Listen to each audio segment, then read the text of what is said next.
Hey, what's up, rock stars? It's Rox coming to you today with a review for The Chi Season 4, Episode 6. So let's get to it. All right, you guys. So it seems that we didn't have to wait long to find out who shot and tried to kill Doodah. He ain't dead, you guys. But it looks like he was going to be for a minute there. And at least Brandon's mama thinks that she did kill him.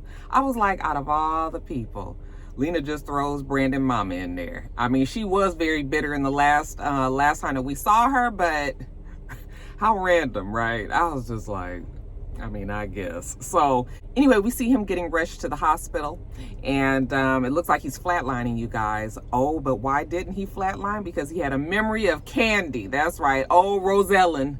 What's her name? Rosalind. Where did I get Rosalind? Rosalind crying over him, okay? It seems that Rosalind does feel something for her man. That seems to have brought him back. All right, so even though he flatlined, they bring him back and they take him to the hospital. And in the hospital, you know, we see Rosalind, we see her stressed out right by his bedside. I was like, oh, maybe this is going to awaken the flames of love between the two of them. But you know what? Now Rosalind is in charge. She has a press conference in front of the hospital, and boy, them teeth was tight. I was just like, she ain't gonna open that mouth at all. When you're speaking to me, you're speaking to the mayor's office. The Chicago Police Department has made it clear that they do not stand with the community. She said, listen, they ain't gonna just be standing around and being complacent. They either better step up or get run over. I said, come on, Rosalind. Okay, she walked off, honey, and she got her paperwork like, yes, I am the mayor now. She got that damn administrator job come hook or crook, didn't she? So when she goes back into the hospital, she's talking to Doodah. You know, he's better now. He can talk. And he tells her that it was Brandon's mother that shot her. She was like, what? You know, did you kill him? And he said, yes. And she said, why? And he said he had to, because Brandon was talking to the feds. He had to do that. You guys do remember that storyline, right? We don't hear nothing about the feds or anything. I guess they done got off of Doodah's back after Brandon got killed. Anyway, there's a knock at the door, and mayoral duties call. You know, Rosalind is looking over the paperwork. She was like, oh, you look a little too comfortable doing that. You know I ain't gonna be in this bed forever. And she was like, yeah, I know, and it's gonna be a great comeback story. But in the meantime, Rosalind got this. Later on, we see Tracy come down there, and Tracy looks disappointed. Okay. She tells him that the budget request for her foundation was denied. That came straight from the mayor's office. I was like, girl, you know that his wife is the one that's working in the capacity right now. So, I mean, are you really shocked? But I guess Tracy ain't put two and two together. So she was like, do you believe in any of this, or do you just want me to fuck you all the time? Okay. And Doodah, he ain't got nothing to say, mostly because he's probably pissed that Rosalind even did that. You know, that he realizes that he ain't really got no say, but he can't say nothing. And she takes that as if he is confirming what she just said. She was like, I thought so. And she leaves out of the room. I was like, Tracy, girl, what game was you trying to play anyway? Did you really think that you in this relationship with the mayor is not some sort of conflict of interest, girl? Tracy, go somewhere, please. Now, Trig and Imani are at odds. She feels like Trig is not on her side, okay? Still upset about what happened to the girl that she was trying to save, I guess, and him not trying to help all these girls in this trap house and whatever. He was like, you don't think I have your back? And she was like, I think you just worry about what everybody else thinks. And he says, well, I'm human. Okay. And she says, well, so am I. He says, well, you're right. I mean, I did judge the girls, but, you know, I'm trying to do better. But from now on, we move as a unit. And it's clear that Trig loves Imani. Imani loves Trig. So, you know, I guess they're going to make sure that they are there for there. Now, when it comes time for Doodah to get out of the hospital, who goes to pick him up from the hospital but Trig and Imani? This is them moving as a unit, you guys. Even they surprised that they picking him up. Where's Rosalind? Like I said, mayoral duty calls. So now they kind of realize that maybe Doodah ain't calling all the shots right now. This is a weak point. Okay, this is the best time to get whatever they need out of him. So they let him know that they gonna need a few things from him. Can't wait to see what those few things are. Now, you guys, let's get to these grown-ass kids. Kevin is annoyed with Gemma and Jake. I guess they still haven't even had a conversation, any of them. They're in class. Gemma and Jake is kind of googly-eyeing each other and doing whatever, and Kevin can't take it, okay? He sits behind them. and he throws something at Jake, and Jake ignores him. You know, Gemma gets up and picks up the pencil or the pen that he threw. She gives it back to Kevin, kind of makes him feel like he's being childish, but you know what? Kevin don't care. When Jake say something slick to Kevin, he get up and he go and punch the old hate-ass nigga in his mouth. I was just like, oh, that Jake. Jake has been the least favorite of the three kids to me anyway. But moving on along, they get into a fight, like a struggle, you know, and Kevin is just swinging at will. When the teacher goes up to try to stop Kevin, Kevin swings around and hits the teacher in the nose and busts his nose. His face is all bleeding and everything. And it was so funny the way the camera did. It went around the whole classroom. Everybody was frozen like, oh. And when it made it back to Kevin, he was like, fuck. I said, yeah, this is you not staying out of trouble, Kevin. When he gets home, Nina and Dre is so through, okay? And they fussing at him. Actually, Nina is totally through. You can ruin your life if you want to, and she just walks off, okay? You wouldn't even swear that Nina was the mother, the way Dre takes over. You know, I'm so mad at you, I don't know what to do. Okay, and she's telling him how he can't afford to do this, that, and the other. You know, it's a big responsibility. And he was like, "What if I just want to be a kid?" And she said, "You don't have the luxury of just being a kid. Okay, this shit is real out here in these streets. You know, you can't be out here just all willy nilly." Okay, he says, "Am I on punishment?" And she was just like, "Well, we put you on punishment before, and look where we at. You know, that don't work." And then he was like, "Okay, so I can leave and go visit Papa." And she was just like, yeah, you can. But only because me and your mama need some alone time. Okay, don't take my kindness for weakness, Kevin. I was just like, what is all this reverse parenting? I don't understand what is happening here. She need to go tend to her wife, child. I was like, oh, now you want to tend to the wife. You ain't been telling her what's going on, child, anyway. Jumping over to Papa. Papa is thinking about getting rid of the podcast. He's talking to Maisha about it, you know, because he can't seem to get all of the big stars that he's been reaching out to. Little Rail, you know, of course, Van Jones didn't make it, all of this. And she was just like, you didn't create this podcast for clout. You know, you created it to speak for the streets. Okay, continue to do that. While she's sitting there talking to Papa, she gets a call from a magazine. They want to do a spotlight on her. All right, and I guess that's from her rapping on the podcast. That's how she became known. So looks like Maisha's getting a little notoriety in the city. But anyway, Kevin goes to visit Papa. He's sitting there, he's complaining about Jake and Gemma. Can't believe the two of them are together and all of that. And come to find out, Papa has decided to have a special podcast this evening where Gemma and Jake come and they can all air their issues on the podcast. I was like, I don't know anybody of that age, especially, that's going to get on a podcast and broadcast all they shit for all of their peers to talk about them as child. No. Okay. I was just like, why is Lena acting like these kids is grown? I'm telling you, it is so annoying. So of course, Kevin's like, he ain't doing that shit. Jake looked like he ain't really with it. He don't really say nothing, but Gemma was like, I'll do it. You know, I'll talk. So she sits down. So then Kevin sits down and then Jake sits down. So of course they commence to telling all their business. Well, actually Jake doesn't say anything. It's more so Gemma and Kevin arguing about the fact that he loved her and she went and messed with Jake, and she said that, you know, Kevin don't think about nothing, he don't care about nobody, you know, and she's out there trying to fight the good fight. And it actually was a very well acted little scene there. I thought the two of them did very well. Finally, Kevin gets frustrated and was like, fuck this, and he leaves. Okay, I would have been like, fuck this from the beginning.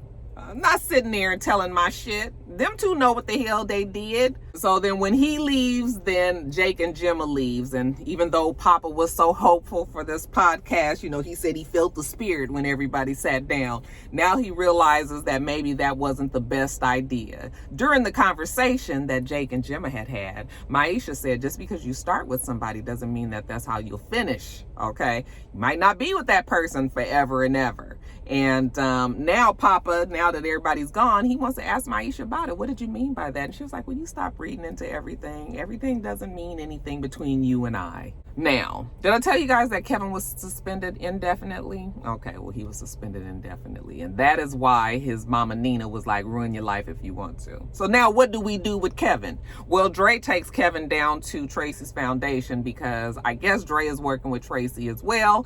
And we're going to volunteer Kevin's help somewhere. I mean, the little nigga can't go to school, so he might as well fill his time some kind of way. Emmett is there as well. And somebody for Kevin to talk to. He tells him how he got suspended from school indefinitely, how Gemma and Jake are together now.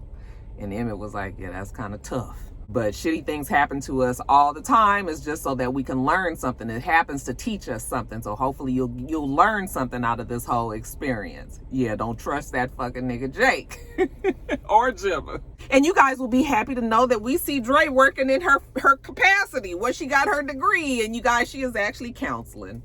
I do remember seeing Dre work at the school, you know, on 1 or 2 episodes in the last couple of seasons. I guess it was last season. So I do remember, but you guys was like, we ain't never seen that heifer working at all. So now she working for Tracy, okay? And we see her counseling a couple, and of course it's drama filled and all of that. So they have their hands full trying to help out the community. But anyway, getting back to Papa and Maisha. So the photo shoot.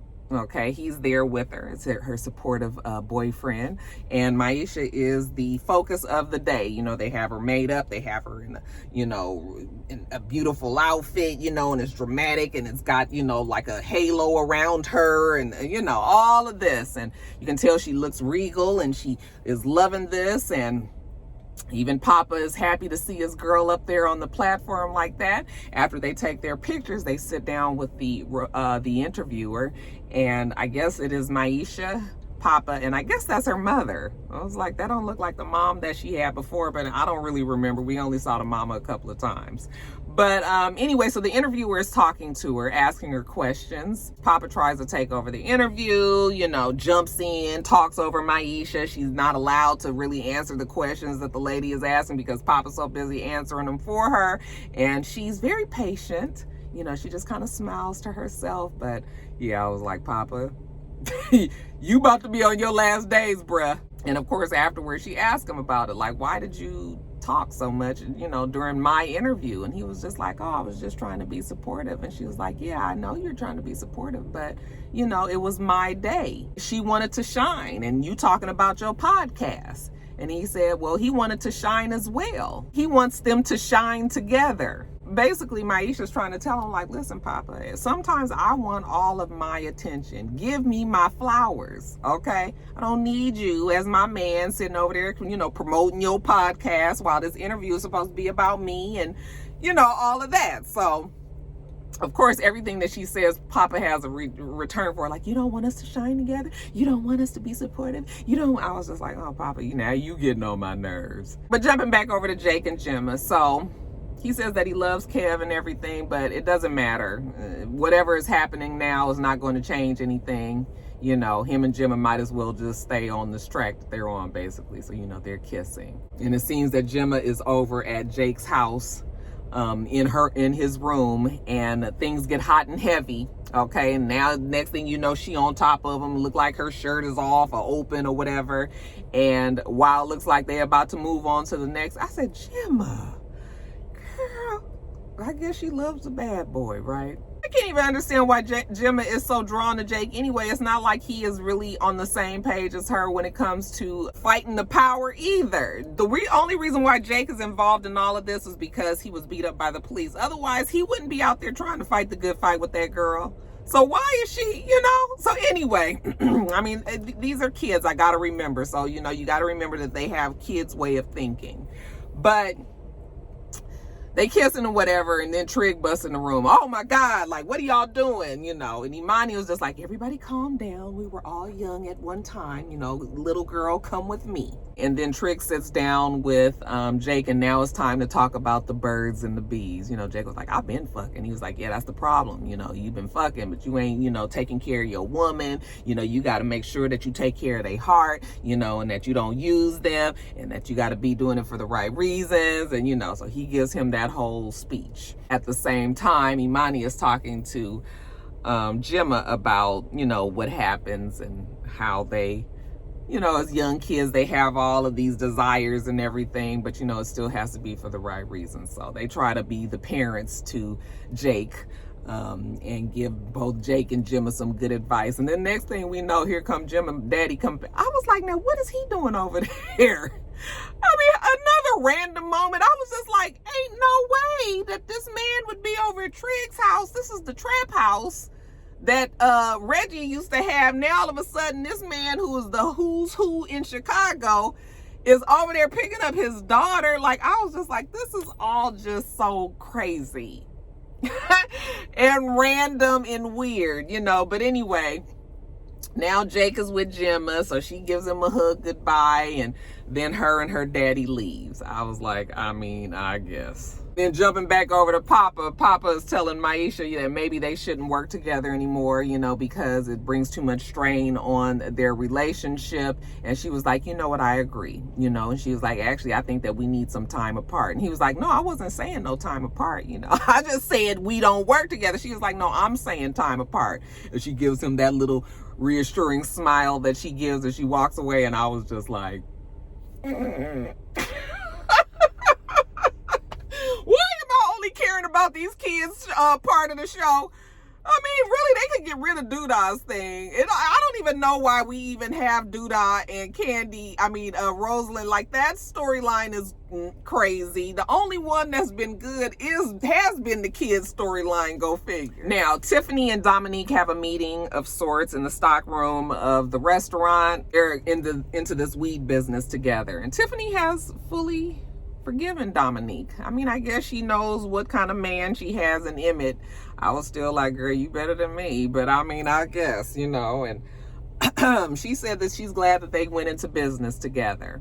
Now, while they're there talking, a woman from, I guess, a huge weed dispensary business in Colorado comes in, and she tells them how they are impressed with their business and how they want to offer them some jobs. I mean, offer them I guess maybe a partnership or whatever, but it's not real clear exactly what she wants. Now, Dominique is just like, we got to look this over, you know, make sure we getting paid what we're worth. And Tiffany is more like, no, we just gonna jump at this because this is, you know, some money that they coming at us with. And Dominique was like, no, we got to get paid what we worth. And so Tiffany is getting irritated with Dominique, like, you about to mess up the deal. You know, she pulls her to the side, and Dominique was like, no, I'm not messing up the deal. You need to not be jumping at everything that just comes at your way just because it's a couple of zeros behind it. I'm talking about big time money, not this little piddly shit that somebody might be trying to give us. So stop it.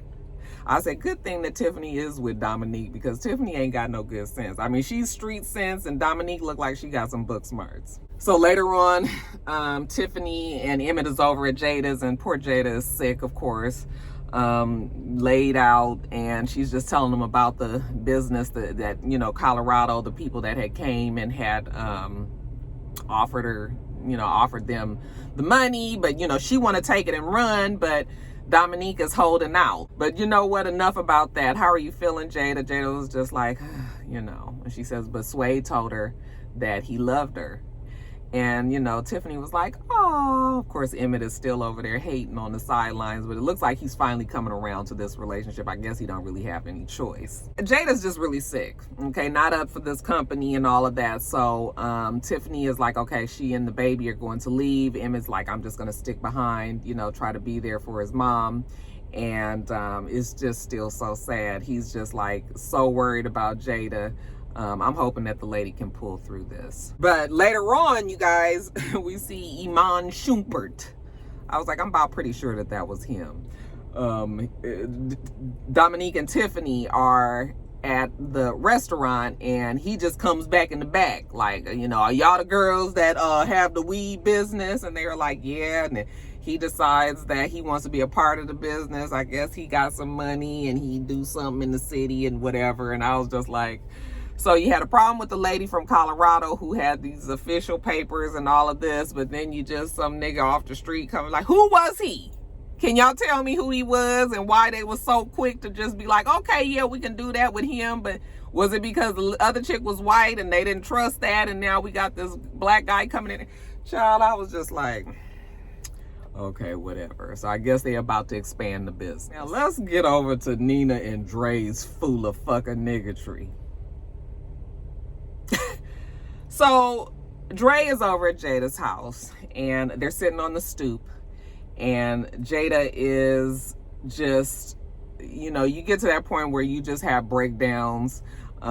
She's crying because she's tired of trying to make everybody else feel good about this cancer. You know, she just feels like she has a heavy weight on her shoulders. So she's crying in Dre's arms, you know, and Dre is hugging her, trying to console her. And then she gets a text message from Nina. No, not a text message. It's a phone call from Nina. She doesn't answer the phone. And then the camera pans out to the street, and I guess a couple of cars down, why Dre is so involved with this conversation with Jada that she don't realize that Nina's car is parked on the street. She ain't that far away, but Nina is watching from the street. And all she can see, she probably can't hear, but she can see well, she obviously can't hear, but she can see that, you know, they're hugged up on the stoop there. She sees that Dre doesn't answer the phone, and then Dre texts her and says, in a meeting, we'll call back, or some shit like that. So, you know, of course, Nina's like upset. I was like, girl, why you didn't just get out the car? Okay, go over there and confront her. You got, you know, what you think in your mind is proof that she's messing around. Like, go and say something. But no, she don't do that, y'all. That would be too much like right. Instead, she goes to a bar. And she's at the bar, she's drinking, she's feeling lonely, she's feeling depressed, you know, I guess feeling like her marriage is falling apart. And then we see over there, back over there in the corner is the brat. I was like, okay, the brat, you know, the brat has been keeping her eye on Miss Nina the whole time. So I guess when the time looked like it comes that she can come and approach her, she walk up to her. She asked her what she's sipping on. Okay, are you all alone? Do you want to be? And Nina was just like, do you want to keep me company? Okay, you guys know how it is when you be doing all that flirting you ain't supposed to be doing. So they going back and forth. The brat says she like a woman who know what she want and all of this. And next thing you know, Nina was like, do you want to get out of here? That's always code for let's go fuck. They leave. And child, I was like, oh, is the brat really about to have a sex scene? Is she really about to have a sex scene on the Shy? I guess she was like, I came out the closet, now I can do this. All right. And it was a tad bit awkward. I guess they had to find their groove at first, but I was just like, oh, I mean, I guess. And child, Nina goes and has sex with some random gay woman that she meets in a bar. And I was just like, is this how we do? I mean, I know you're real upset with your girl and everything, but that's your wife. And I mean, why can't we just have a conversation? I mean, what? I mean, it's not like you ain't seen it now. It's not speculation anymore in your mind. You now think you have proof. And why didn't you just go say something to her? I was just like, oh my God. So I was real frustrated, right? So after her wild night with the brat, she takes it on home, and Dre is there, you know. And, you know, Nina was just like, oh, I gotta take a shower. And Dre was just like, where you been? Like, I needed you. You know, you can't just be checking out. Like, I need you around. And Nina was looking, I was just like, what?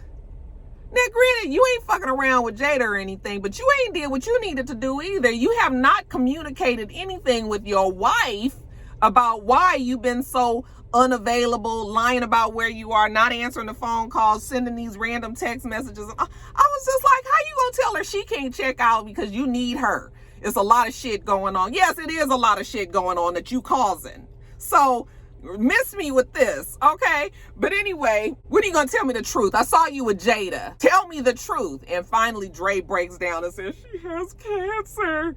And she starts crying, and Nina runs over there. And I was like, that's what both of y'all monkey asses get.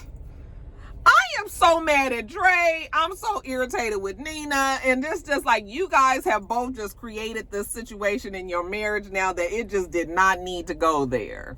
Okay, so now Nina's like, I'm so sorry, like, fuck, okay, because she thinking about all that wildness that she just did with the brat. And then back at Jada's house, Swade comes in. He went grocery shopping, you know, he's unbagging everything and starting to put stuff up, and Jada finally just stops him and says, I love you too.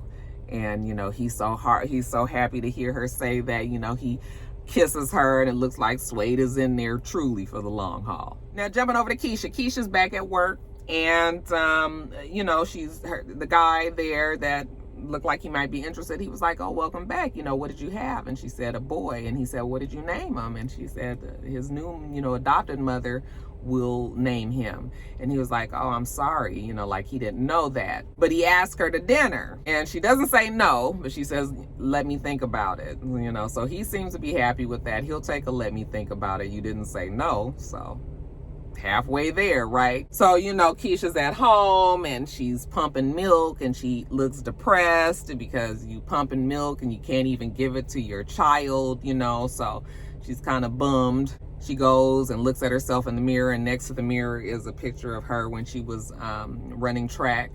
And you know what, maybe it's time to try to get back to that Keisha. So she calls the guy, and she tells him that, yeah, she did want to go to dinner with him, you know. And he says, she's like, where are we going? And he says, oh, I was thinking about cooking, you know, at my house. And she was like, I don't feel comfortable going to a stranger's house. And he was like, that's all right, we can go to Smokey's, like, it's no big deal, you know, real cool about everything, trying to make sure that she feels comfortable. And she was like, I'm sorry. And he was like, no need to be sorry, I got you, it's all good. They go to Smokey's, and, you know, they're just talking about how much he hates spending money on food because I guess he likes to cook. Just sitting there talking about their lives, him not playing basketball, you know, just the hard times that they've been through. Her, of course, losing her scholarship, and, you know, track was her life at one time, but then after the rape and the baby and all that, she just kind of feels like she's lost her way, and everything has kind of gone dark for her since then.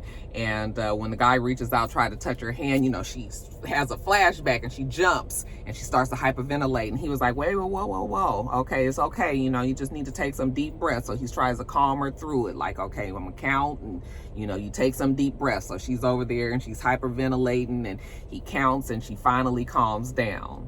So I was like, okay, yes, this boy is gonna be the one for her. I was like, he gonna bring her out. I hope it works out between the two of them, you guys. I really want it to work. Oh, he tells her he's sorry. He's gonna be more mindful of her personal space, real patient with her, you know, and this is exactly what she needs. Now, Keisha goes to church, I guess trying to get some solace there, some peace there.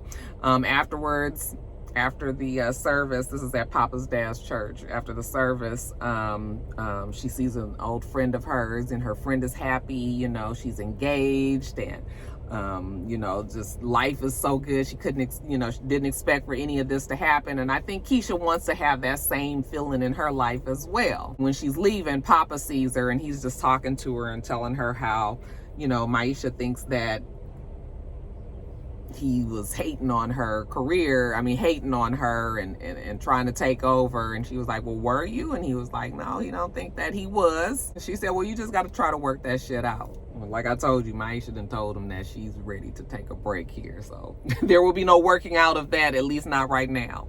And then after she leaves church, she goes to, what is the adopted mother's name? Octavia? Is that her name? She goes over to the house. I guess because she was pumping the milk and, you know, making sure that the baby has the breast milk or whatever. But she's there, and she asked her, have you named him yet? And she was just like, no, she hasn't named him yet. And then she can tell the yearning in Keisha's face, and she says, did you want to hold him? And she shakes her head, yes. And when she holds him, she's crying, trying not to let, I guess, the lady named Octavia C. I was just like, oh, this is it. She wants her baby back. And so she goes back home. Kevin is teasing her and saying, Mama told me that you went on a date. Hopefully y'all gonna fall in love. You know, he's teasing her. A light moment between the two that we haven't had in a long time. She was like, I can't believe you actually hit a teacher. He said it was a mistake. It was on accident. But you know what? Kevin is going to get his shit together. Okay, that was the eye opener that he needed. I was like, oh, now it has boiled down to Kevin and Keisha are probably my two favorite people on the show. Out of all the characters, they're the only ones that I actually really like. She goes upstairs and she calls her man, or I should just say her male friend, and she tells him how she went and saw the baby today, and she got to hold him, and he said, how did it feel? And she said, wonderful. And I was like, okay, yeah, she wants her baby back. And then the last little parts of the show, Papa's trying to get the fellas together. He wants to watch the game at the house. Kevin said that he's going to the school, okay, trying to plead his case. Then we see Kevin at the school, and he's talking to the principal, and he's telling him how, you know, he feels like he deserves to be at that school, and he wants to represent and make sure, you know, make people proud, and he's going to do his best, and, you know, you don't never have to worry about him, and he wants to apologize to the teacher. And I talk about he is damn near on his knees. And the principal was like, I'm glad that you said that, you know, I'm glad that you feel that way. But I was just like, it's like, we have a no tolerance policy here, you know, and basically you ain't coming back. All right. Dre is sitting there with him. She was so proud to hear Kevin say all that. But when she heard the principal say that he couldn't come back, you know, she was just sort of like, oh, damn, I'm sorry. And Kevin was just like, if it was some white kids, you let them back in. Well, we can't pull the race card because we don't really even have that for proof. He said, no tolerance, or you not going to be here. And Kevin looked like he is about to break. I said, oh, poor Kevin. That boy can't catch a break. He about to go back to the school in the hood. They about to lose Kevin. We see Jada. Looks like her hair is starting to fall out from the chemotherapy. And then lastly, we see Nina, like I said, feeling guilty, having a glass of wine at the house, looking like she's just trying to think things through. I was like, girl. And then to add insult to injury, child, here come Keisha coming down the stairs, and she says, I want my baby back. I was just like, these damn kids will stress you the fuck out. I was like, she looked over at Keisha like, what?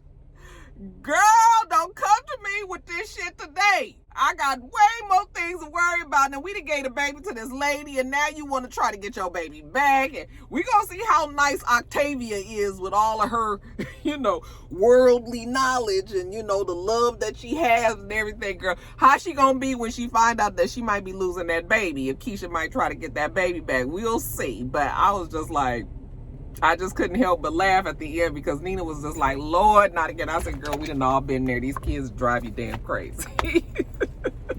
All right, you guys, that is it. Let me get off of here. I am doing the BET Awards review, so that will be up later on. This is going to be up on Monday, so that will be on up later on Monday. Okay. Anyway, you guys, make sure you rate, comment, and subscribe to the channel. I'm itsrox. The channel is itsrox, and everything else I do will be in the bottom bar. All right. So I hope that you have a wonderful, wonderful rest of your day, and I plan on doing the same. Until next time, rock stars. Bye.